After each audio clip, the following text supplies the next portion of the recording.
Assalamualaikum warahmatullahi wabarakatuh. Waalaikumsalam warahmatullahi wabarakatuh. Kami dari kelompok 2 izin akan mempresentasikan hasil kerja kami dengan tema kebijakan naturalisasi atlet dalam perspektif epistemologi hukum antara kepentingan negara dan keadilan kewarganegaraan. Sebelum itu, izinkan saya, Nabila Nuramadani, memperkenalkan diri terlebih dahulu dan juga izinkan teman-teman kelompok kami untuk memperkenalkan diri terlebih dahulu. Perkenalkan, nama saya Maya Salita. Nama saya Olivia Husna. Saya Nadine Aulia Putri. Saya Naila Faiza. Saya Eva Nurkiana. Oke, selanjutnya kita masuk ke bagian presentasi. Ayo lanjut lagi. Baik, di sini ada pendahuluan. Naturalisasi atlet, khususnya sepak bola, berkembang pesat di Indonesia sebagai strategi meningkatkan kualitas tim nasional. Kebijakan ini berlandaskan UU No 12 tahun 2006 yang memungkinkan warga asing memperoleh kewarganegaraan melalui jalur biasa maupun istimewa, terutama bila dianggap penting bagi kepentingan negara. Sejak 2010, naturalisasi pemain asing menjadi bagian dari strategi pembangunan kewarganegaraan kepada individu yang berkontribusi besar, namun juga menimbulkan perdebatan tentang nasionalisme, identitas sosial, dan juga keadilan, terutama terkait perbedaan perlakuan dengan warga asing biasa yang harus melalui prosedur panjang. Fenomena ini dapat dianalisis melalui perspektif epistemologi hukum yang berlandaskan Pancasila. Setiap kebijakan seharusnya mencerminkan prinsip keadilan sosial bagi seluruh rakyat. Penelitian ini bertujuan mengkaji naturalisasi atlet dibandingkan kesulitan memperoleh kewarganegaraan bagi negara, bagi warga biasa ataupun stateles, serta relevansinya terhadap prinsip keadilan dalam sistem hukum Indonesia.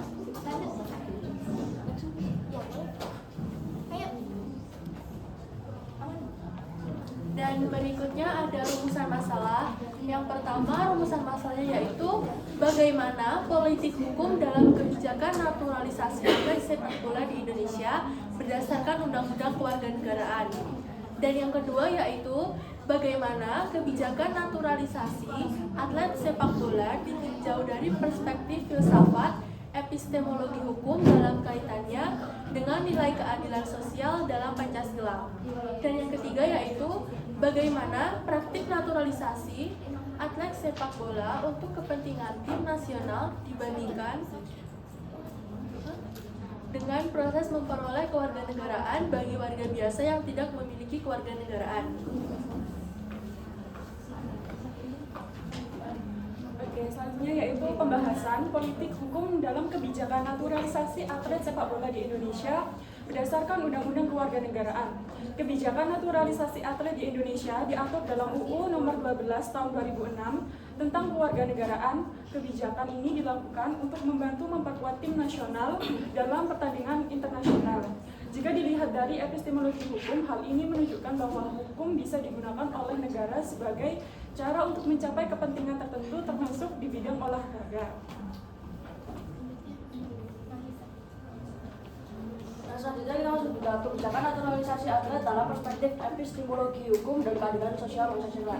Dalam epistemologi hukum sendiri, suatu kebijakan tidak hanya dilihat dari ada atau tidaknya aturan, tapi juga dari alasan mengapa kebijakan itu dibuat. Walaupun naturalisasi atlet memang diperbolehkan oleh hukum, tetapi perlu dipertanyakan apakah kebijakan ini dibuat karena alasan keadilan atau lebih karena keinginan untuk meningkatkan prestasi olahraga. Selain itu, sebagai negara yang berlandaskan Pancasila, setiap kebijakan hukum seharusnya tetap memperhatikan keadilan sosial bagi seluruh rakyat Indonesia. Baik, Selanjutnya, naturalisasi atlet sepak bola untuk kepentingan tim nasional dibandingkan dengan proses memperoleh kewarganegaraan bagi warga biasa yang tidak memiliki kewarganegaraan. Proses naturalisasi ini bagi warga biasa biasanya memakan waktu lama karena harus memenuhi banyak syarat. Berbeda dengan atlet yang sering mendapatkan proses lebih cepat karena dianggap memberi manfaat bagi negara. Dari sisi epistemologi hukum, hal ini menimbulkan pertanyaan tentang keadilan dalam penerapan hukum. Karena itu, kesulitan masyarakat biasa atau orang stateless dalam memperoleh kewarganegaraan perlu diperhatikan agar sistem kewarganegaraan Indonesia bisa lebih adil dan sesuai dengan nilai Pancasila. Kesimpulannya, kebijakan naturalisasi atlet sepak bola di Indonesia merupakan bagian dari politik hukum yang memanfaatkan aturan kewarganegaraan untuk kepentingan nasional, khususnya peningkatan potensi prestasi olahraga. Berdasarkan UU Nomor 12 Tahun 2006, negara berwenang memberikan kewarganegaraan, termasuk melalui jalur istimewa bagi atlet yang dianggap mampu berkompetisi. Namun, dari penelitian epistemologi hukum, kebijakan ini tidak hanya dinilai dari hukumnya, tapi juga dari solidaritas dan keadilan. Proses naturalisasi atlet yang lebih cepat dibanding masyarakat yang bisa menimbulkan pertanyaan mengenai kesetaraan hukum. Dalam kerangka Pancasila, hukumnya khususnya prinsip keadilan sosial, kebijakan naturalisasi perlu dikaji secara kritis agar tetap sejalan dengan keadilan. Dengan demikian, sistem kewarganegaraan di Indonesia diharapkan berjalan lebih adil, transparan, dan konsisten bagi semua pihak. Habis? Oke teman-teman, terima kasih atas perhatiannya. Di sini kami dari kelompok 2 ingin membuka pertanyaan bagi teman-teman yang ingin bertanya. Kami persilakan, tapi terlebih dahulu kami membuka 3 pertanyaan kepada teman-teman yang ingin bertanya. Silakan angkat tangan dan perkenalkan diri dan dari kelompok mana. Dimulai ya, 1, 2, 3. Rani dulu. Ayo silakan Rani. Baik, mohon izin bertanya. Perkenalkan, nama saya Latifah Taurayani dari kelompok 8. Menurut kalian, naturalisasi atlet itu merupakan bentuk hukum rekayasa yang sah atau justru melemahkan integritas sistem hukum kewarganegaraan? Darinya tuh Mbak. Darinya bagus. Pelan-pelan, sabar ya, pelan-pelan. Bisa diulang. Menurut kalian, naturalisasi atlet itu merupakan bentuk hukum rekayasa yang sah atau justru melemahkan integritas sistem hukum kewarganegaraan? Aman. Melemahkan Integritas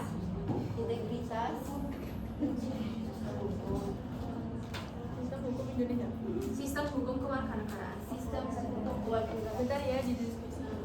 Oke, terima kasih kelompok 1. Selanjutnya dari teman-teman dari kelompok lain ada yang ingin bertanya? Oke, Ayu silakan.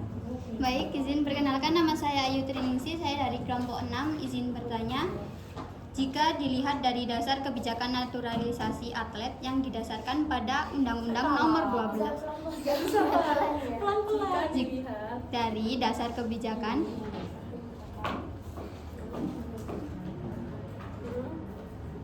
naturalisasi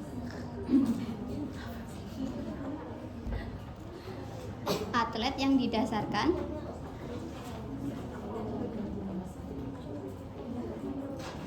pada Undang-Undang Nomor 12 Tahun 2006. Menurut kalian, apakah legitimasi hukum tersebut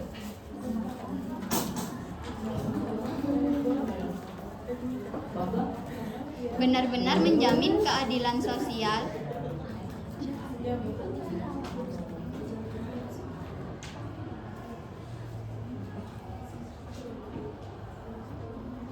bagi semua pihak?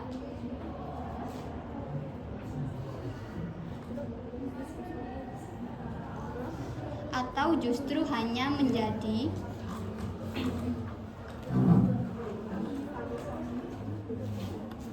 pembungkus legal untuk kepentingan negara?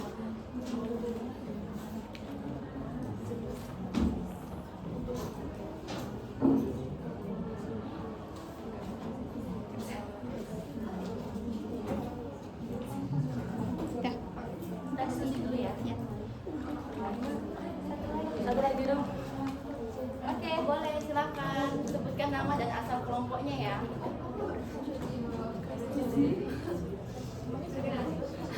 Perkenalkan, nama saya Lesti Salsa Putri dari kelompok 1. Di sini bertanya, apakah menurut kelompok Apakah menurut apa? apakah menurut kalian Apakah menurut kalian UU nomor 12 tahun 2006 UU nomor 12 UU ya UU nomor 12 tahun 2006 ya sudah cukup mengatur keseimbangan sudah cukup mengatur keseimbangan antara kepentingan negara dan keadilan bagi warga biasa.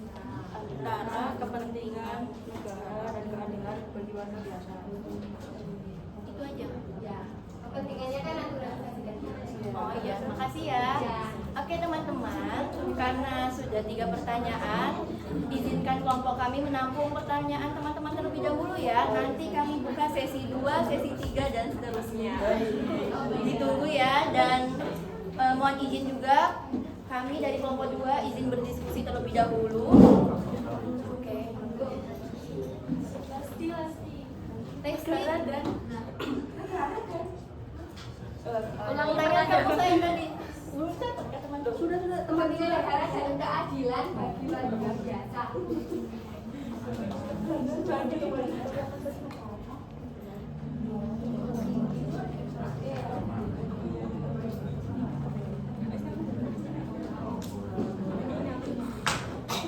Ini pertanyaan siapa dulu mau dijawab?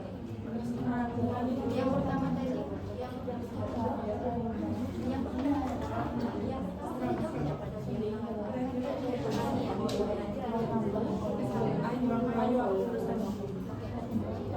pertanyaannya aku.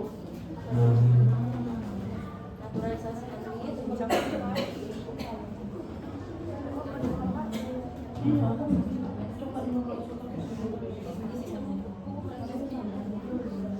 kan kalau misalnya naturalisasi atlet kan kalau menurut hukum rekayasa itu seperti yang ada di ini masuk nggak sih? Siapa sih yang ini? Bagiannya siapa? Marisa nggak sih? aduh masa sih Nanti lagi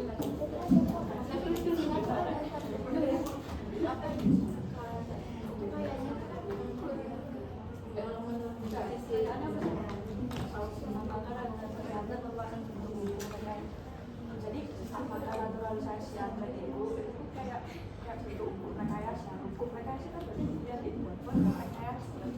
Nah terus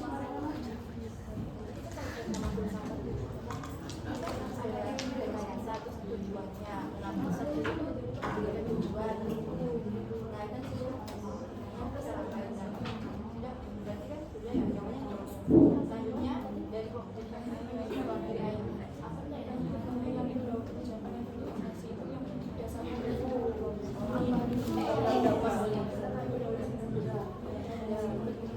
mau tapi ya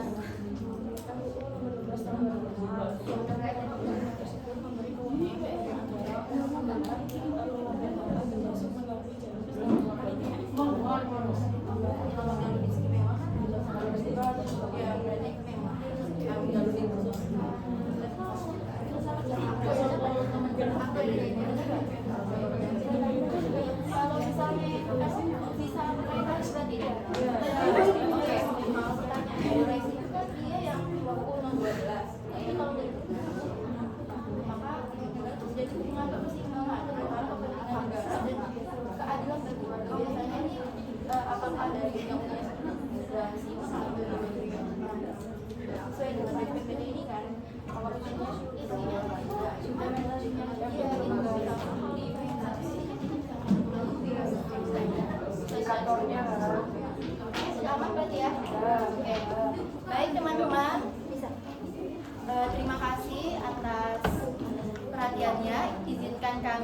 kelompok 2 menjawab pertanyaan dari teman-teman terlebih dahulu.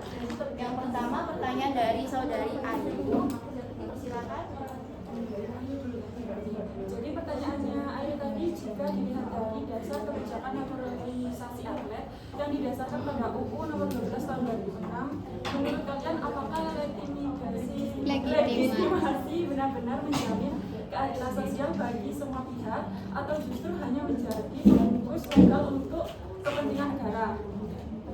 Jadi menurut kami dari perspektif UU nomor 12 tahun 2006 itu, legitimasi hukum terhadap naturalisasi atlet memang secara sah itu formal karena undang-undang tersebut memberi kewenangan kepada negara untuk memberikan kewarganegaraan termasuk melalui jalur istimewa bagi pihak yang dianggap berkontribusi bagi kepentingan nasional. Dalam hal ini, hukum berfungsi sebagai alat untuk mencapai tujuan negara seperti meningkatkan prestasi olahraga. Namun, berdasarkan kelompok kami, legitimasi hukum ini belum tentu menjamin keadilan sosial bagi semua pihak. Hal ini karena adanya perbedaan perlakuan antara atlet dengan warga asing biasa. Dari perspektif epistemologi hukum dan nilai Pancasila, kondisi tersebut menunjukkan bahwa hukum bisa saja menjadi pembungkus legal untuk kepentingan negara jika tidak diimbangi dengan prinsip keadilan dan kesetaraan. Jadi intinya legitimasi hukumnya memang kuat, tetapi penerapannya masih perlu dikritisi. Oke, terima kasih. Bisa diterima? Bisa. Oke. Selanjutnya pertanyaan dari Rani. Oke, Rani dari kelompok 1 izinkan. Dari kelompok 8 teman saya izin menjawab pertanyaan dari Rani. Jadi pertanyaannya, apakah naturalisasi atlet merupakan bentuk hukum rekayasa yang sah atau justru melemahkan integritas sistem kewarganegaraannya? Jadi menurut saya naturalisasi atlet itu nggak bisa dilihat hitam putih karena ada dua sisi yang sama-sama masuk akal. Kalau dilihat dari konsep hukum sebagai alat rekayasa sosial, naturalisasi atlet itu sebenarnya sah. Negara mempunyai hak untuk mengatur kewarganegaraan, termasuk memberikan status WNI demi tujuan tertentu. Jadi, hukum memang digunakan secara sengaja untuk mencapai kepentingan nasional, dan itu masih wajar selama sesuai aturan. Tapi kalau nggak dijalankan dengan prinsip keadilan dan konsistensi, justru beresiko mengurangi makna kewarganegaraan dan kepercayaan masyarakat terhadap hukum.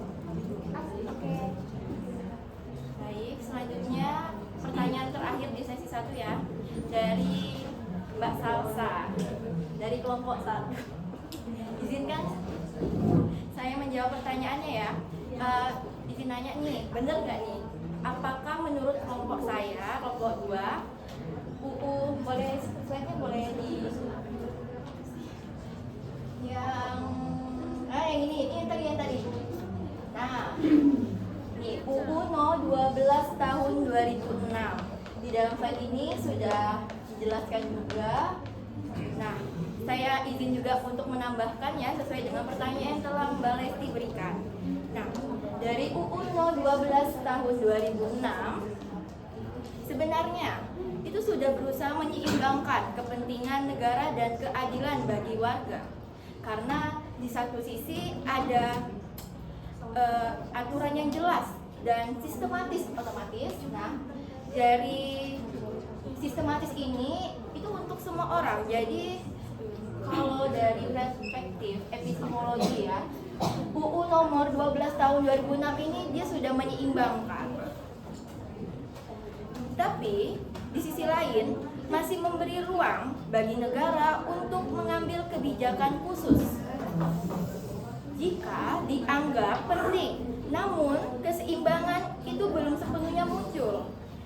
Perbedaan perlakuan, misalnya dalam kasus tertentu yang dipercepat karena alasan kepentingan negara, seperti kasus-kasus yang sering kali kita dengar di media sosial, baik itu naturalisasi atlet sepak bola, basket, dan selainnya, dan voli, itu juga banyak sekali yang jadi perdebatan hangat beberapa bulan ke belakang ini.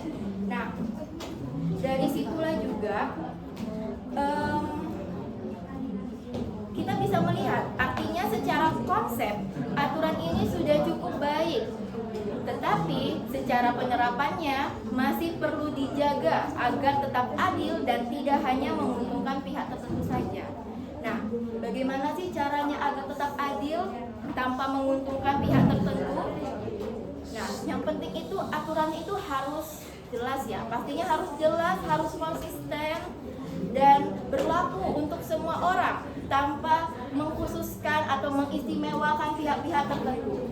Nah, harus, dan yang kedua itu penting sekali harus ada alasan yang jelas dan dijelaskan harus secara terbuka. Ya, masyarakat harus tahu apa sih alasannya mengapa kelompok tertentu mendapatkan perlakuan khusus dari negara. Itu harus dijabarkan secara terbuka tanpa adanya proses yang tertutup. Jadi masyarakat itu tahu bahwa negara ini tidak mengambil keputusan yang menguntungkan pihak tertentu tanpa adanya alasan yang bisa dibilang alasan yang tidak masuk akal bagi masyarakat, tetapi adalah alasan yang memang mementingkan negara. Nah, dan pastinya hal ini juga perlu pengawasan supaya tidak disalahgunakan oleh pihak tertentu. Jadi, keadilan itu bukan berarti semuanya itu diperlakukan sama, persis sama. Tetapi setiap perbedaan itu perlakuannya harus punya alasan yang masuk akal dan pastinya harus terbuka bagi seluruh rakyat Indonesia. Baik, bagaimana Saudara Raisti? Baik, terima kasih. Sudah 3 pertanyaan berarti ya teman-teman ya. Baik teman-teman sekalian, kami membuka sesi pertanyaan yang kedua. Bagi teman-teman yang ingin bertanya, kami persilakan dan tolong sertakan nama dan juga kelompok. Kami hitung ya, 1, 2, 3. Oh, Nina dulu ya. Mohon maaf ya semuanya. Siapa namanya? Baik, perkenalkan nama saya Diana dari kelompok 3 ya. Dari kelompok 3. Jadi apakah kebijakan naturalisasi atlet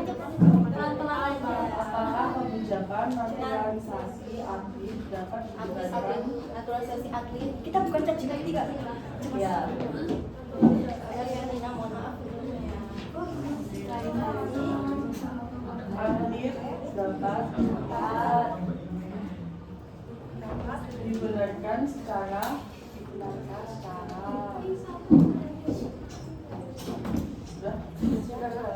epistemologis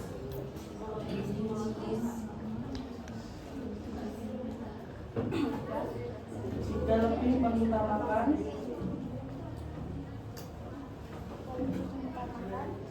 hasil prestasi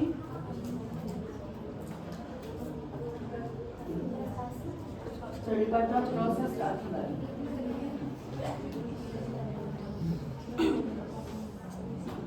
Jadi pertanyaannya dari Nina, apakah kebijakan naturalisasi atlet dapat dibenarkan secara epistemologis jika lebih mengutamakan hasil prestasi daripada proses keadilan? Benar Ya. nggak?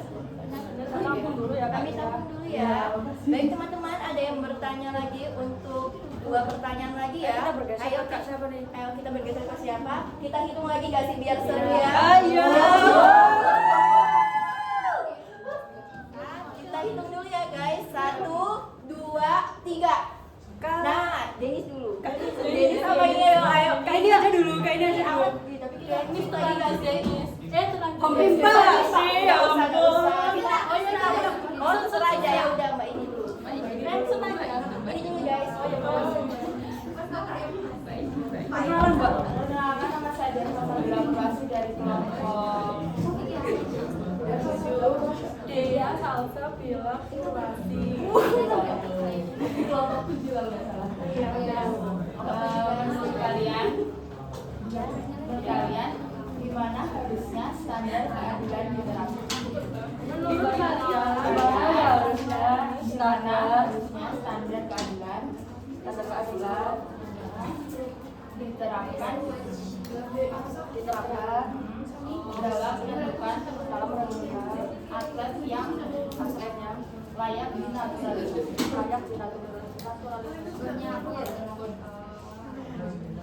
Oke, terima kasih. Oke, terima kasih. dalam menentukan Oh, belum ya? Kan atlet yang layak dinaturalisasi.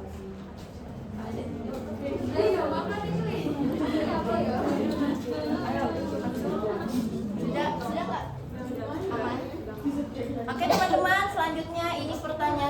terakhir untuk sesi 2. Bagi yang belum mendapat kesempatan di sesi ini, jangan bersedih karena sesi 3, sesi 4 masih dibuka sangat lebar. Oke. Selanjutnya ini adalah sesi terakhir dan sesi kedua dan pertanyaan terakhir. Bagi teman-teman yang ingin bertanya, kami hitung dulu ya. 1, 2, 3. Oke, saudari Denis. Baik, sebelumnya perkenalkan nama saya Denis Sutriyanti. Izin bertanya. Dari kelompok berapa? Kelompok 4, memang ini kelompok 4. Nah, jadi jika negara boleh mengistimewakan atlet, boleh mengistimewakan atlet demi prestasi,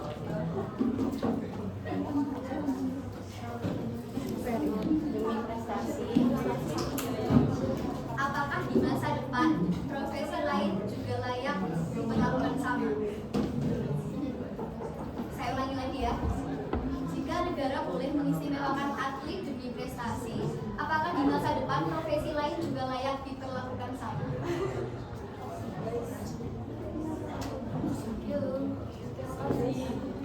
Kita diskusi dulu ya. Oke teman-teman, kami tutup sesi kedua. Izinkan kelompok kami untuk mendiskusikannya terlebih dahulu. Oke.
Tadi pertanyaannya, aku belum jawab ya. Tadi pertanyaannya, apakah kebijakan naturalisasi atlet dapat dijalankan secara epistemologis jika lebih mengutamakan hasil prestasi daripada keadilan? Ini jawabannya dari menurut saya ya. Nah, kalau menurut saya itu kebijakan naturalisasi atlet itu sebenarnya masih bisa diberantas secara epistemologis. Tapi jadi kurang kuat secara nilai walau misal epistemologi tadi itu cuma fokus ke hasil prestasinya aja. Jadi ini tuh soalnya dikarenakan dalam epistemologi tersebut buku kan kita nggak cuma lihat boleh atau enggaknya, tapi juga alasan dibalik dari kebijakan tersebut. Kalau naturalisasi tersebut cuma buat ngejar menang atau biar kelihatan keren di tingkat internasional, tapi ngorbanin rasa keadilan buat atlet lokal itu bisa jadi problem. Jadi kita ambil dari contoh sehari-hari ya. Buat di kehidupan sehari-hari itu gampangnya kayak misal kita bincang kelompok, terus tiba-tiba kita bawa orang luar yang lebih jago, yang lebih pintar lah daripada kita, itu biar dapat nilai bagus. Tapi teman sendiri yang dari awal dia tuh punya usaha sendiri itu, ya mungkin hasilnya bisa bagus, tapi prosesnya itu tetap aja nggak adil. Izin ya Nina, saya izin menambahkan menurut filsafat ilmu ya. Nah, filsafat ilmu yang tadi kamu kutip itu kan epistemologi ya. Oke. Nah, kalau misalnya epistemologi itu kebijakannya, kebijakan naturalisasi. Nah, kebenaran itu kan tidak hanya dari sudut pandang bahwa kebenaran itu tidak hanya soal manfaat. Nah, tapi tentang hasil ataupun hasil ya. Nah, tetapi juga soal konsistensi aturan dan dasar pengetahuan yang dapat dipertanggungjawabkan jika suatu kebijakan ini kan dibuat. Nah, dengan pengecualian hanya demi prestasi, maka pengetahuan yang mendasarinya itu menjadi kurang objektif karena ya tidak berlaku untuk semua orang tentunya. Nah, jadi meskipun hasilnya baik secara epidemiologis, kebijakan itu tetap bisa dipertanyakan karena tidak berdiri di atas dasar yang konsistensif dan tentunya adil untuk semua orang. Baik Dina, apakah ada tambahan? Oke, terima kasih. Ya, selanjutnya pertanyaan siapa teman-teman? Izin menjawab pertanyaan dari Kak Bella dari Kak kelompok Bella. 7. Kak Bella dari kelompok 7. Jadi pertanyaannya, menurut kalian bagaimana seharusnya standar keadilan diterapkan dalam menentukan atlet yang layak dinaturalisasi? Jadi menurut kelompok kita, standar keadilan dalam menentukan siapa yang layak atlet yang layak dinaturalisasi itu harus dibuat adil, jelas, terbuka, dan berlaku untuk semua. Jadi bukan cuma berdasarkan kebutuhan kayak cuma ngambil menang aja gitu ya, untuk kepentingan negara doang. Jadi yang pertama itu harus ada kriteria yang transparan. Jadi kayak misalnya benar-benar punya prestasi, memberikan kontribusi nyata bagi olahraga, dan nggak asal pilih cuman pengen meningkatkan timnas nasional doang, timnas doang. Terus yang kedua itu ada prosesnya itu harus adil dan konsisten. Jadi nggak terlalu dipermudah dibandingkan dengan warga biasa yang secara berlebihan. Kayak warga biasa kan lebih susah dari atlet yang dinaturalisasi kan. Kemudian yang ketiga itu adanya pertimbangan nilai keadilan sosial sesuai Pancasila. Terus bukan mengutamakan negara, tetapi lebih kayak ini nggak merugikan ke rasa keadilan masyarakat gitu. Kemudian yang terakhir harus ada pengawasan dan evaluasi supaya nggak disalahgunakan gitu dan sesuai tujuan awalnya. Baik, saya izin. Aku dulu ya. Tadi ya habis itu Mahesa. Oke. Kalau dari aku ya, sebenarnya itu standar keadilan dalam naturalisasi atlet itu harus jelas, terus objektif juga dan gak aplikasi. Artinya itu kita juga bisa tetap memberikan kesempatan yang adil untuk atlet lokal. Jangan sampai mereka itu tersisih. Dan saya ingin menambahkan untuk syarat detailnya ya, supaya apa sih yang memenuhi kriteria atlet itu bisa naturalisasi. Siapa tahu contohnya Pak Bella itu atlet luar negeri kan. Yang pertama itu berusia minimal 18 tahun atau sudah menikah. Terus yang selanjutnya itu tinggal di Indonesia tuh minimal tuh 5 tahun berturut-turut atau 10 tahun tidak berturut-turut. Terus selanjutnya itu sehat jasmani, rohani, terus bisa bahasa Indonesia, mengakui Pancasila dan Undang-Undang Dasar 1945, lalu tidak pernah terpidana berat dan bersedia melepaskan kewarganegaraan yang lama. Lalu untuk data naturalisasi istimewa yang kita seringkali dengar atau perdebatkan itu untuk naturalisasi atlet dan percepatan proses yang membedakan antara naturalisasi biasa sama naturalisasi istimewa. Cukup? Apakah bisa dipahami Bella?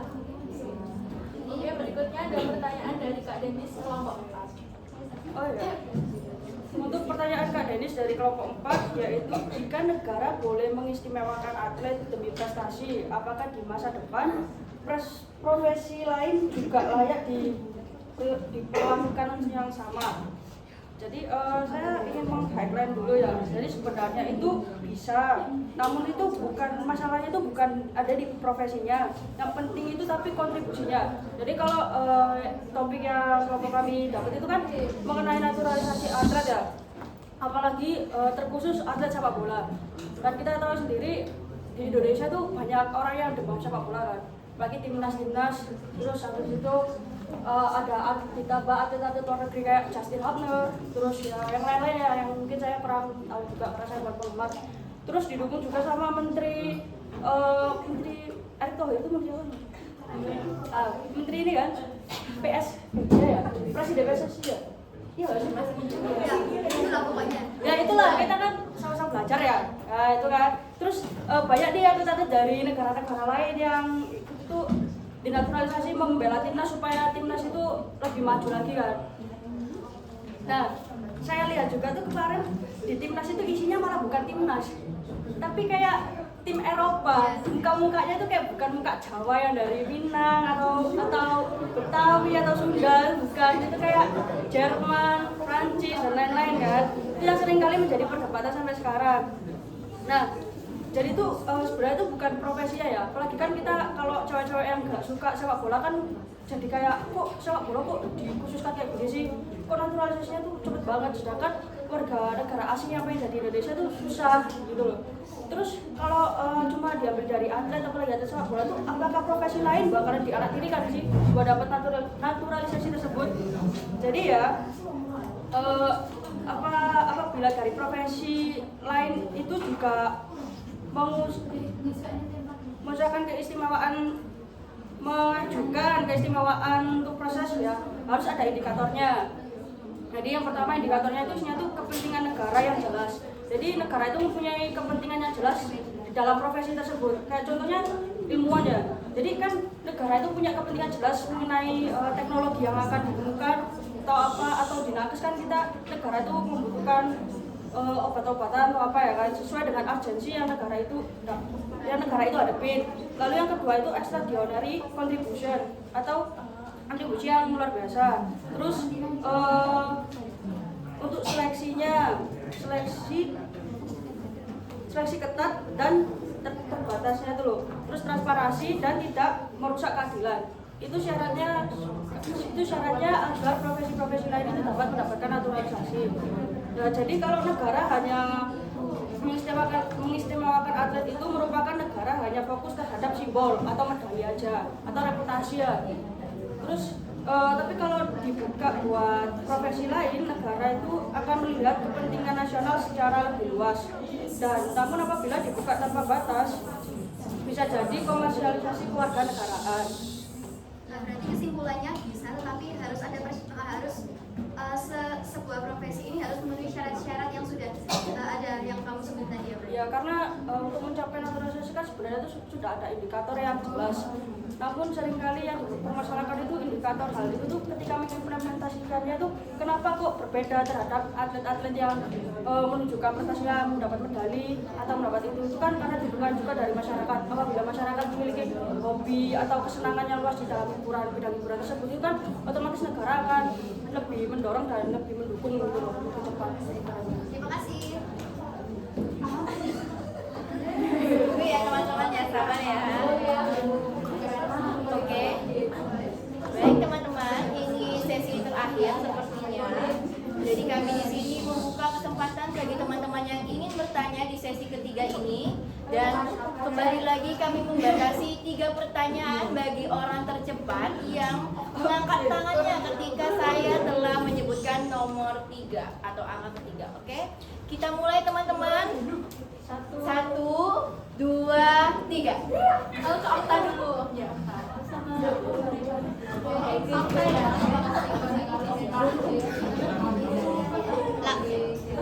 Sepertinya 3 ini langsung udah, soalnya udah 40 menit ya. Kasih ya. Ayo langsung aja sebutkan nama, iya, dan kelompok. Saya Rayaswati dari kelompok 3. Izin bertanya. Bentar ya, bentar.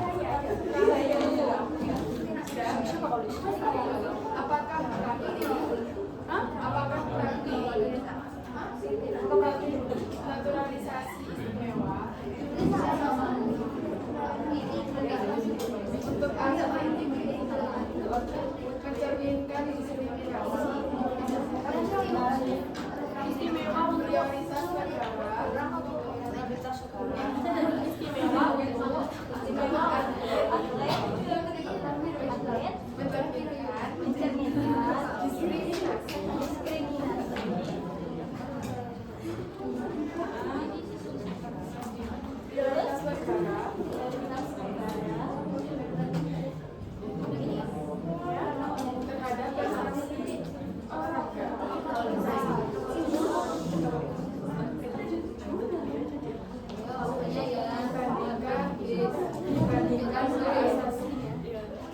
Iya.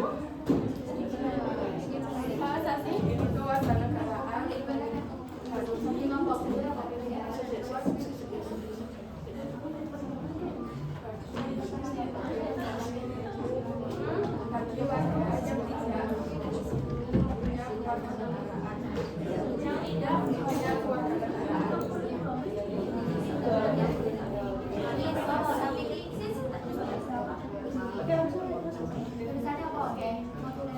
Selanjutnya, ayo. Oke. Bagi teman-teman yang bertanya, boleh mengangkat tangan. 1, 2, 3. Siapa itu? Ayo, Nurkolis. Ayo, kamu cepet.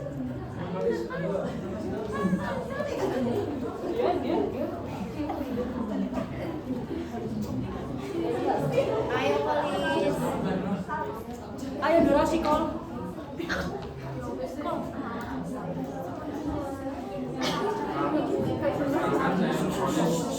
Dari kelompok 3. Yang saya kalau naturalisasi atlet itu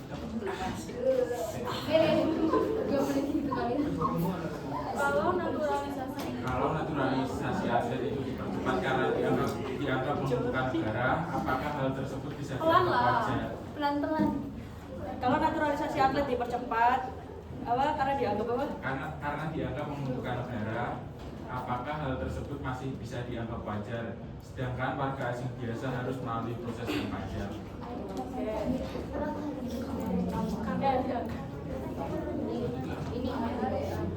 Wajar sedang Oke, lagi pertanyaan terakhir bagi teman-teman yang ingin bertanya. Gak usah itu, kasihan wes. Oh, ya. Tapi aman ya. Kamu apa itu? Sweet aja sudah. Aku awal ya. Pertama dulu namanya siapa?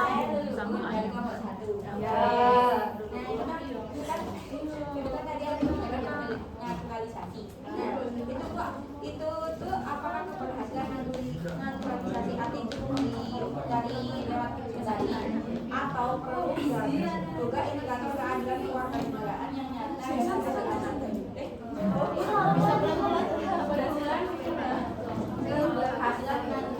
naturalisasi atlet ya itu cukup informasi yang diukur lewat medali atau juga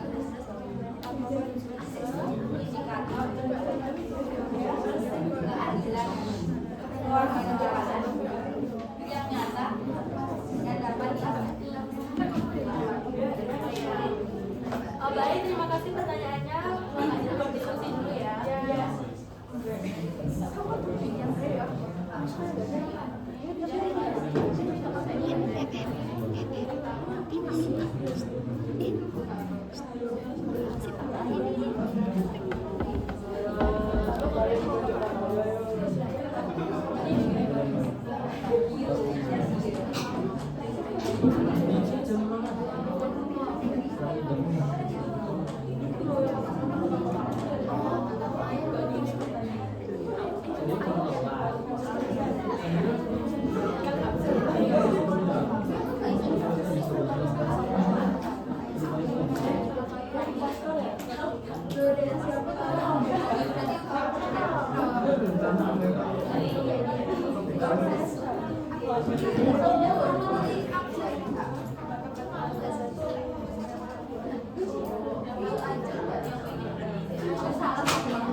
karena waktu semakin sempit ya, makin menipis, jadi kami izin langsung aja bagi Rahayu, izinkan kelompok kami menjawab pertanyaan Anda.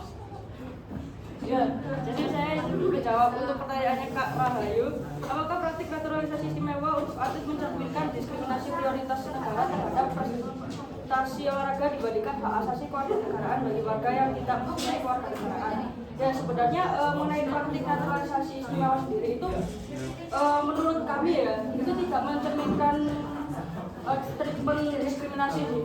Karena kalau dilakukan sesuai dengan prosedural dan indikator yang ada dan transparansi. Nah, namun kenapa seringkali kayak disalahartikan bahwasanya melalui naturalisasi istimewa ini para warga yang stateless atau tidak memiliki kewarganegaraan itu melihat naturalisasi yang cepat ini sebagai hal yang dari pemerintah itu kayak treatment yang ini loh, yang apa namanya, nggak adil gitu loh, kayak treatment istimewa, treatment khusus. Kenapa mereka kayak contohnya nih kamu, kenapa mereka bisa di treatment kayak khusus, sedangkan aku kok enggak? Itu kan memunculkan diri kan. Akhirnya disitulah mereka berasumsi bahwasanya hal itu mendiskriminasi mereka. Sedangkan kalau kita kembali lagi nih ke undang-undang dan syarat-syarat naturalisasi yang sudah saya bacakan tadi, itu sudah cukup menjelaskan bahwasanya di sana itu sudah transparansi. Harusnya jikalau memang pengimplementasiannya atau pemberlakuannya itu sesuai, ya nggak akan memunculkan diskriminasi. Tapi kalau masih belum dilakukan dengan sesuai dari syarat atau indikator tadi, maka memunculkanlah kayak hal yang rasa diskriminasi terhadap kaum status itu sendiri. Sudah cukup jawab?